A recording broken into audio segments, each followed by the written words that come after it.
Om Swastiastu. Perkenalkan, saya Nimade Radita Purnama Putri dengan NIM 18130410008 dari kelas 6A Pendidikan Biologi.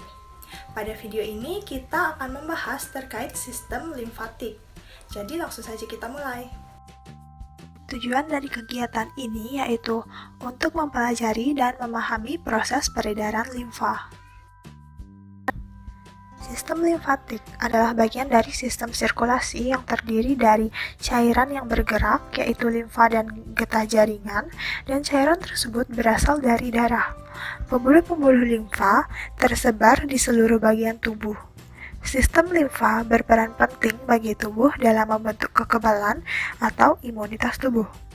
Siklus aliran limfa dimulai dari cairan dari jaringan, yaitu jaringan interstisial yang masuk ke dalam kapiler limfa. Dari kapiler, cairan limfa akan mengalir ke pembuluh limfa yang lebih besar dan akhirnya tiba pada pembuluh limfa besar. Terdapat dua pembuluh limfa besar, yaitu ductus sympathicus dexter dan ductus thoracius. Cairan limfa dari seluruh tubuh kecuali dari kepala bagian kanan, leher kanan, lengan kanan, dan dada kanan atau yang disebut kuadran kanan akan mengalir ke dalam ductus thoracius dan akhirnya bermuara pada vena subclavia kiri. Sedangkan cairan limfa dari kepala bagian kanan, leher kanan, lengan kanan, dan dada kanan akan bermuara pada ductus sympathicus dexter dan kemudian akan mengalir ke dalam vena subclavia kanan. Pembuluh limfa menyerupai pembuluh vena dengan perbedaan yaitu dinding pembuluh limfa lebih tipis, klep pada pembuluh limfa lebih banyak, dan terdapat kelenjar limfa. Alat dan bahan yang diperlukan dalam kegiatan ini yaitu yang pertama buku ajar anatomi dan fisiologi manusia, kemudian atlas anatomi, dan yang terakhir buku sumber lain yang relevan. Prosedur kerja dari kegiatan ini yaitu menggunakan informasi yang diperoleh dari buku sumber dan narasumber yang relevan untuk menjawab pertanyaan-pertanyaan pada LKM.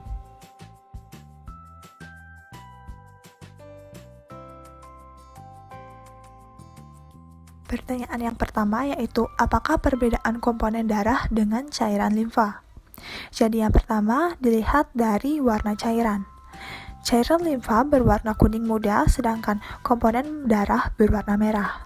Yang kedua yaitu sistem sirkulasinya. Cairan limfa memiliki sistem sirkulasi terbuka sedangkan komponen darah memiliki sistem sirkulasi yang tertutup. Kemudian yang ketiga yaitu penyebab aliran. Cairan limfa mengalir disebabkan oleh kontraksi otot rangka, sedangkan komponen darah mengalir disebabkan oleh kontraksi jantung. Kemudian yang keempat yaitu macam pembuluh. Cairan limfa memiliki pembuluh limfa, sedangkan komponen darah memiliki pembuluh arteri dan pembuluh vena. Dan yang terakhir yaitu zat yang diangkut. Cairan limfa mengangkut lemak atau asam lemak dengan gliserol, sedangkan komponen darah mengangkut oksigen, karbon dioksida, monosakarida, dan asam amino. Pertanyaan yang kedua yaitu apakah fungsi dari cairan limfa? Jadi yang pertama yaitu untuk membunuh kuman-kuman penyakit yang masuk ke dalam tubuh. Yang kedua yaitu untuk mengumpulkan dan mengembalikan cairan interstisial sehingga membantu mempertahankan keseimbangan cairan. Yang ketiga yaitu untuk mempertahankan tubuh terhadap penyakit dengan memproduksi limfosit. Yang keempat yaitu untuk menyerap lemak dari intestinum dan membawanya ke darah.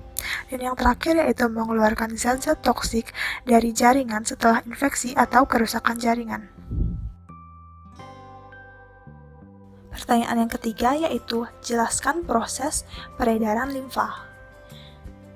Air dalam larutan kristaloid selalu merembes dari kapiler darah ke dalam cairan interstitial. Untuk mengembalikannya, maka selalu ada cairan yang masuk kembali ke dalam darah secara osmosa dari getah jaringan atau cairan interstitial. Sebagian kecil jaringan tersebut masuk ke dalam kapiler limfa dengan suatu cara yang belum dimengerti dengan baik. Dari kapiler limfa ini, akan mengalir ke pembuluh limfa yang lebih besar. Dan akhirnya tiba pada pembuluh limfa besar.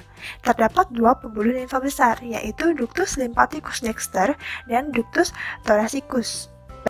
Cairan limfa dari seluruh tubuh, kecuali dari kuadran kanan atas, yaitu kepala bagian kanan, leher kanan, lengan kanan, dan dada kanan, akan mengalir pada ductus thoracicus, dan akhirnya bermuara pada vena subclavia kiri. Cairan limfa yang berasal dari kuadran kanan atas akan bermuara pada ductus lymphaticus dexter, dan kemudian mengalir ke dalam vena subclavia kanan. Ductus thoracicus lebih besar daripada ductus lymphaticus karena cairan limfa yang ditampung lebih banyak. Diameter ductus ini kira-kira sebesar tangkai bulu angsa dengan panjang 15 hingga 18 inci. Permulaannya sebagai bentuk yang melebar adalah di daerah lumbal. Cairan limfa bergerak perlahan dalam pembuluh limfa. Cairan limfa ini dipengaruhi oleh gerakan pernafasan dan kontraksi otot lurik. Cairan limfa dari ductus thoracicus dan ductus lymphaticus akan melakukan penyaringan cairan limfa pada nodus lymphaticus yang kemudian akan masuk ke fasa darah yang kemudian dibawa ke ginjal lalu diekskresikan. Pertanyaan yang keempat yaitu, apakah yang dimaksud kelenjar limfa? Limfa merupakan cairan tubuh yang tidak kalah penting dari darah.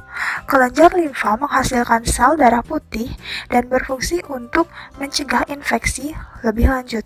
Kelenjar limfa ini memiliki ciri berada di sepanjang pembuluh limfa, terutama pada bagian pangkal paha, ketiak, dan leher. Kelenjar limfa pada saat memerangi infeksi akan sering membengkak. Pertanyaan yang kelima yaitu, pernahkah kalian mendengar tentang operasi Amandel? Apakah sebenarnya Amandel tersebut? Dalam keadaan bagaimana diperlukan operasi Amandel? Jadi radang Amandel merupakan kondisi di mana Amandel mengalami peradangan atau inflamasi. Amandel merupakan kelenjar pada tenggorokan yang berfungsi mencegah infeksi, khususnya pada anak-anak.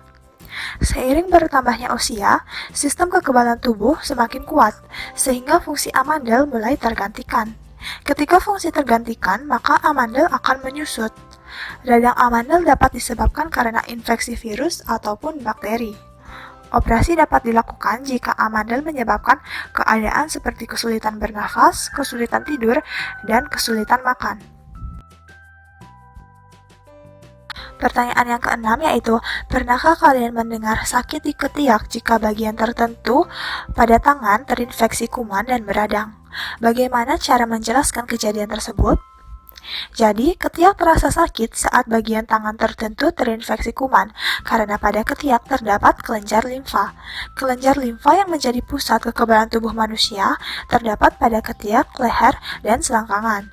Apabila tangan terinfeksi kuman dan meradang, maka kelenjar limfa pada ketiak akan bekerja keras untuk melawan infeksi tersebut, sehingga dapat mengakibatkan peradangan dan rasa sakit pada kelenjar limfa di ketiak.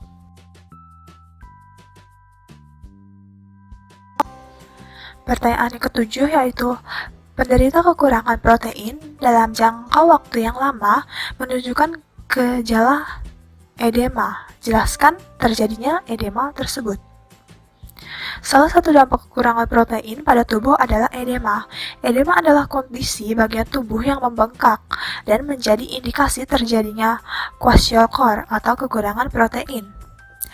Penyakit edema akibat kekurangan protein erat kaitannya dengan penurunan tekanan osmotik intravaskuler akibat penurunan konsentrasi plasma protein, terutama albumin.